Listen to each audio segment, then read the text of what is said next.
వడ్డీ రాక్షసుల బరి తెగింపు పీక్ స్టేజ్కి చేరింది. కుదిరితే దాడులు లేదంటే హత్యాయత్నాల వరకు వెళ్తున్నాయి కాల్ నాగుల కృత్యాలు. డీడీ కాలనీలో వడ్డీ వ్యాపారి శ్రీనివాస్ దాష్టీకంతో మరోసారి కాల్ మనీ ఆగడాలు వెలుగులోకొచ్చాయి. వడ్డీల మీద వడ్డీలతో సామాన్యుడి నడ్డి విరుస్తున్న వైనం పోలీసుల్ని సైతం విస్మయానికి గురిచేసింది. దీంతో సిటీ నలుమూలల్లో కాల్ మనీ కాలనాగుల భర్తం పట్టేందుకు రెడీ అవుతున్నారు పోలీసులు.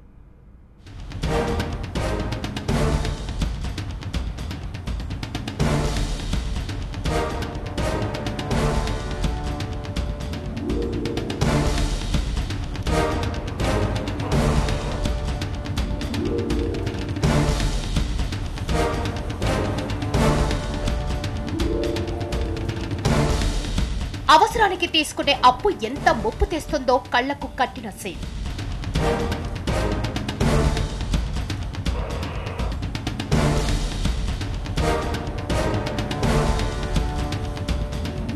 అంతా కలిసి దౌర్జన్యంగా బలవంతంగా లాక్కెళ్లారు.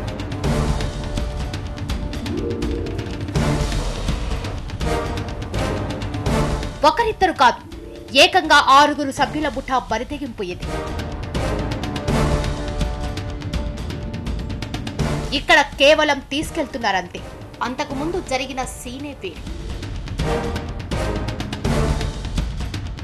మహిళను ఇంట్లో నుంచి లాక్కెళ్లారు.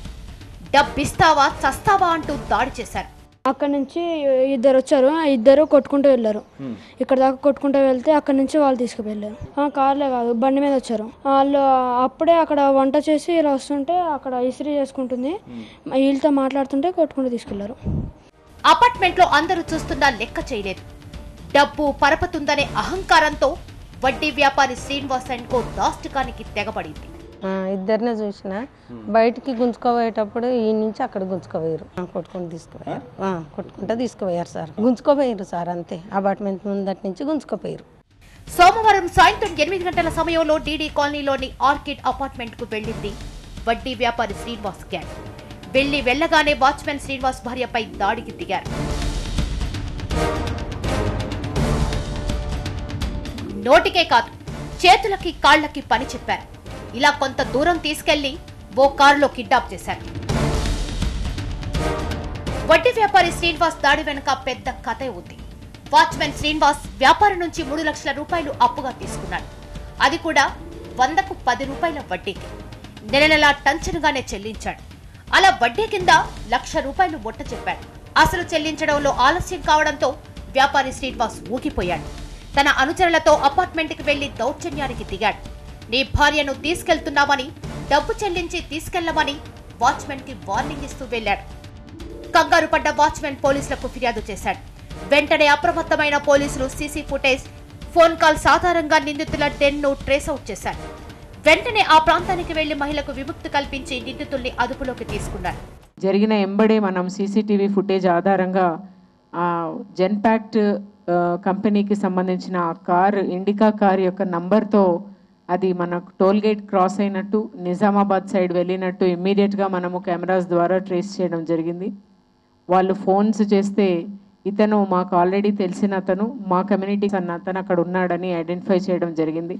వాళ్ళు ఫోన్ స్విచ్ ఆఫ్ చేశారు. ఆమెకి ఏమన్నా అవుతుందన్న ఒక ఉద్దేశంతో మొత్తం నిజామాబాద్ రూట్ అంతా కూడా అలర్ట్ చేసి పెట్టున్నాము. వడ్డీ దందా పాత బస్తీకే పరిమితం కాలేదు. ఎక్కడో అక్కడ వడ్డీ రాక్షసులు రెచ్చిపోతూనే ఉన్నారు. అయితే బాధితులు ఫిర్యాదు చేయకపోవడంతో వడ్డీ జలగల ఆగడాలు కొనసాగుతున్నాయని పోలీసులు అంటున్నారు.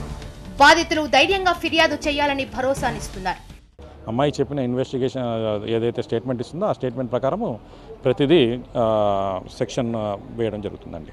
ఇప్పుడు ఇన్వెస్టిగేషన్ అనేది ఇప్పుడు సగంలో ఉందండి. ఇప్పుడు నేను అన్ని ఎర్లీగా it's very too early to say anything because just investigation దాంట్లో మధ్యలో ఉంది కాబట్టి ఇప్పుడు it's not possible to say all the things at this juncture అండి.